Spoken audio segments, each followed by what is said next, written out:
નમસ્કાર મિત્રો, અને આપ સૌને જય શ્રી કૃષ્ણ.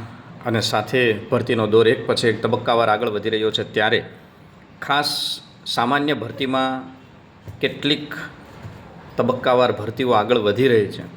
મેથ્સ સાયન્સનું હજુ બાકી છે, અને સાથે કચ્છની ભરતી પણ તબક્કાવાર આગળ વધી રહી છે. ત્યારે તમામ ઉમેદવારોને ખાસ નમ્ર અરજ કે સામાન્ય ભરતીની અંદર તમારો મેરિટમાં વારો આવી ગયો છે, સામાન્ય ભરતીમાં ઓલરેડી તમે લાગી ગયા છો, તો કચ્છની ભરતીમાં તમે જવાના જ નથી, તમારું મેરિટમાં નામ છે, તમે જવાના જ નથી, તો કચ્છની ભરતીમાં ન જવા વિનંતી, જેથી કરીને એક સીટ અન્ય ઉમેદવારના ફાળે આવી શકે અને બીજું સરકારી શાળામાં શિક્ષક મળી શકે. ખાસ વિનંતી છે કે જે ભરતી માટે આપણે ખૂબ લડ્યા, ખૂબ લડત પછી ભરતી આવી, અને ખૂબ લડતના અંતે જ્યારે ભરતી આવી ત્યારે આપણા દરેક ઉમેદવાર જે મેરિટમાં આવે છે એ લાગી શકે એવો આપણો પ્રયાસ હોય, ત્યારે દરેકને ખાસ નમ્ર અરજ છે કે જો તમે કોઈ પણ એક કેડરમાં લાગી ગયા છો, કોઈ પણ એક ભરતીમાં લાગી ગયા છો, 1 થી 5માં લાગી ગયા છો, 6 થી 8માં, 9, 10માં, 11, 12માં જ્યાં લાગી ગયા છો ત્યાં, તો અન્ય જગ્યાએ તમે ખાલી જિલ્લા પસંદગી કરશો ખાલી દેખાવા માટે કે મને આટલી નોકરી મળતી હતી, તો કદાચ તમારા એક દિવસના દેખાવ માટે, તમારી 2 દિવસની 5 દિવસની વાહવાહી માટે કે આને આટલી નોકરી મળતી હતી છતાં એને જતી કરી, એ વાહવાહી માટે કદાચ કોઈના જીવનનો દીપક સળગતો પ્રગટતો રહી ન જાય. એ જોવાની જવાબદારી એક શિક્ષક તરીકે આપણી છે, અને બીજી આપણી જવાબદારી છે કે સરકારી શાળાની અંદર પૂરતા શિક્ષકો મળી રહે. તો ખાસ 2 હાથ જોડીને મારા તમામ ઉમેદવારોને વિનંતી છે, સતત લડવૈયાઓ, યોદ્ધાઓ અને દરેક ઉમેદવારોએ મહેનત કરી છે, અને મહેનતના અંતે જ્યારે આ ભરતી આવી છે ત્યારે ભરતીનો ખરા અર્થમાં ઉપયોગ થાય અને ખરા અર્થમાં દરેકને શિક્ષક મળી રહે અને દરેકના ઉમેદવારને લાભ મળી રહે એવો પ્રયાસ મારે તમારે સૌએ કરવો પડશે. બીજું, નવી ભરતીમાં લાગેલા ધોરણ 3 થી 5ના ઉમેદવારો જે હવે શિક્ષકો છે, અને 9-10ના ઉમેદવારો જે શિક્ષકો છે નવી ભરતીમાં લાગ્યા, એ નવનિયુક્ત શિક્ષકોને NEP 2020 અંતર્ગત તાલીમનું આયોજન દિવાળીના વેકેશનમાં થયું છે. અને ત્યારે ઘણા બધાના ફોન આવ્યા કે સાહેબ, વેકેશનની અંદર તો આપણું પેકેજ થઈ ગયું છે, અમે બહાર ફરવા જવાના છીએ, અમે આ કાર્યક્રમ ગોઠવી નાખ્યો છે, અગાઉ જાણ નહોતી કરી, અથવા તો અમારા પેકેજ જે કેન્સલ કરીએ તો હવે રિફંડ નથી આવે એમ, તારીખ નજીક છે, આ રીતના અમારા પેકેજ થઈ ગયા છે, તો અમારે તાલીમમાં શું કરવું, કઈ રીતનું હોઈ શકે, તારીખમાં ફેરફાર થશે કે નહીં. એટલે ઘણા બધાના પ્રશ્ન હતા, ઘણા બધા પૂછતા હતા કે આ બાબતે આપણે શું કરી શકીએ. તો તાલીમ વેકેશનમાં આવી છે, અગાઉ જાણ નથી કરવામાં આવી, એ બહુ સત્ય વાત છે.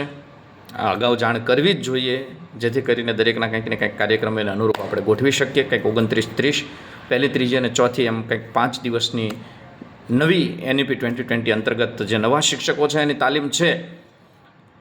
તો હવે એના માટે સંઘ દ્વારા, વિવિધ મંડળ દ્વારા, ક્લાસ 3ના મંડળ દ્વારા પણ રજૂઆત કરવામાં આવી છે.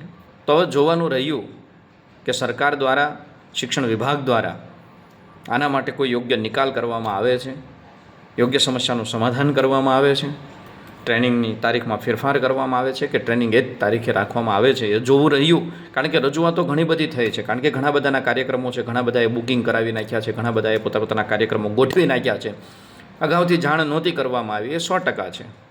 તો તારીખમાં ફેરફાર કરવામાં આવે છે કે કેમ, એ જોવું રહ્યું. મને ખ્યાલ નથી કે કઈ રીતનું હોય, શું હોય એ હજી, પણ સંઘ દ્વારા અથવા તો અલગ અલગ મંડળો દ્વારા પણ રજૂઆત કરવામાં આવી છે કે ભાઈ તારીખની અંદર ચેન્જ કરવામાં આવે. એટલે ખાસ આ ભરતી પ્રક્રિયા અને નવનિયુક્ત શિક્ષકોની તાલીમ બાબતે, અને ઝડપથી એવી આશા રાખીએ કે ગણિત વિજ્ઞાનવાળાનું પણ ઝડપથી આવે. અને ઘણા બધા છે ને નીચે કમેન્ટ કરતા હોય છે ઘણી બધી પ્રકારની, થોડુંક એના વિશે આપણે લઈએ. અલગ અલગ પ્રકારની કોમેન્ટ કરતા હોય કે આમ છે ને તેમ છે ને. એટલે તમે નથી લાગ્યા, તમે મેરિટમાં નથી આવતા, તમારો ભરતીમાં વારો નથી આવ્યો, એટલે સામેવાળો વ્યક્તિ સ્વાર્થી થઈ જાય. જે લડતો હોય, જે વ્યક્તિ લડત લડાતા હોય, તમને આ લડત લડવા માટે જાહેર આમંત્રણ હતું, અને દરેકની લડાઈ હતી, જેટલા પાસ છે એ દરેકની લડાઈ હતી, અને દરેક વ્યક્તિ એમાં પોતાની મરજીથી પોતાની નોકરી માટે જોડાતા હતા. આમાં કોઈના સ્વાર્થનો વાત નહોતી, દરેકને પોતાની નોકરી જોતી હતી. પણ તમે મેરિટમાં નથી આવતા એટલે સામેવાળો વ્યક્તિ સ્વાર્થી થઈ ગયો. તમારું મેરિટમાં નામ નથી આવતા એટલે આ બધા લડત લડતા હતા એ બધા ખોટા છે. તમારું નામ આવી જાય છે તો એ બધા સાચા છે. ખરેખર અદ્ભુત વિચારસરણી છે. અને આવી કમેન્ટ અમુક કરવાવાળા જે વ્યક્તિ છે કે આવું વિચારવાવાળા વ્યક્તિ છે એ ખરેખર શિક્ષકના લેવલમાં આવતા જ નથી. કારણ કે શિક્ષકને આવી વિચારસરણી જ ન હોય. આ તો કદાચ ભૂલથી, કદાચ બાય મિસ્ટેક જવાનું બીજે હતું અને શિક્ષકની લાઇનમાં આવી ગયા હોય એવું મને લાગે છે. પણ એ કમેન્ટો યોદ્ધાઓ પ્રત્યેની એને મુબારક. પણ આ યોદ્ધાઓ અને લડતને કારણે ઘણા બધાના ઘરમાં દીવા પ્રગટ્યા છે અને ઘણા બધા લોકોને નોકરી મળી છે અને ઘણી બધી શાળાઓને શિક્ષકો મળ્યા છે. અને એ શાળામાં આજે શિક્ષકો લાગ્યા ખૂબ સરસ કાર્ય પણ કરી રહ્યા છે. મેં મારી નજરે નિહાળ્યું છે. એટલે ઘણા બધા એવા જે અસામાજિક તત્વો ટાઈપ કહી શકાય હોઈ શકે. કારણ કે એ શિક્ષકના વ્યક્તિત્વમાં જ નથી આવતા. એને ખબર જ નથી સત્ય શું. હું નથી લાગ્યો, મારું નામ મેરિટમાં નથી આવ્યું એટલે બધા સ્વાર્થી. અને હવે તમારો કોઈ મુદ્દો હોય, તમારી કોઈ રજૂઆત હોય તો ખુદ આગળ આવવું પડે, ખુદ લડત લડવી પડે, ખુદ એના માટે રજૂઆતો કરવી પડે તો જ થાય. અમુક સંજોગોમાં હું પણ ન બોલી શકતો હોય, અમુક સંજોગોમાં મારાથી બોલાતું હોય, અમુક સંજોગોમાં મારાથી ન બોલાતું હોય. એટલે દરેક પ્રક્રિયા, દરેક પરિસ્થિતિ અલગ અલગ હોઈ શકે છે. એટલે જો આપણને પેટમાં દુખે છે તો દવા આપણે જ લેવી પડશે, રજૂઆત આપણે જ કરવી પડશે. એટલે દરેક વ્યક્તિ પોતાની નોકરી માટે લડતા હતા. ઘણા બધા વ્યક્તિઓ નિસ્વાર્થપણે પણ આમાં સાથ સહકાર આપ્યો છે અને ઘણાનો લક્ષ્ય પણ નહોતો મારે નોકરી જોતી છે છતાં પણ લડતા હતા. એવા ઘણા બધા યોદ્ધાઓ આની અંદર છે જ અને હજુ પણ લડી રહ્યા છે, હજુ પણ રજૂઆતો કરી રહ્યા છે. એ દરેક વ્યક્તિને લાખ લાખ અભિનંદન. ઘણા બધાએ ઘણી આમાં કુરબાનીઓ પણ આપી છે.